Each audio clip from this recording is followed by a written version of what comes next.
Over the last 3 centuries, the industrialized world has lost its religion. There are still churches, of course, and many of them even have robust attendance. But even in those churches, there is no escape from the pervasive atheist emptiness of modern culture, because the members of those congregations no longer believe that their faith is rationally justified.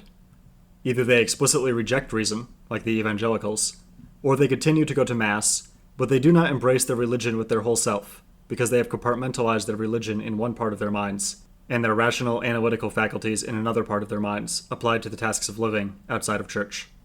All their capacity to figure things out, their curiosity, their ability to plan, their mental prowess, the fierce conviction that one has in propositions which one has worked out for oneself, are applied to the matters of daily life, never to matters of the spirit.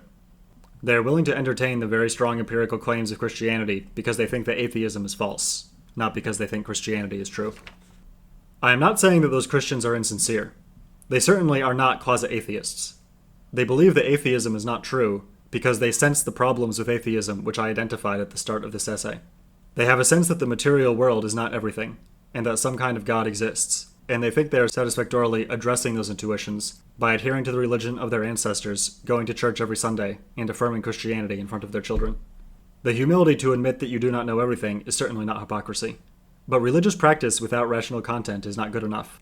A religious attitude like that produces children who have no religious sensibility at all, and adults who, after a long time of practicing liturgy without really believing in any reason for doing it, find that they themselves can no longer remember why they thought religious practice was important, and who suspect that it was just habit all along, and who see their children sidelining religion, their grandchildren ignoring it completely, who see religious practice dying with themselves, and who do not strongly feel, or cannot remember why they would feel, that anything is really being lost. The churches, some of them, should be commended for having, by means of ritual, kept some sense of the transcendent alive among some people. But as they have abandoned reason, they have lost the fire of true conviction.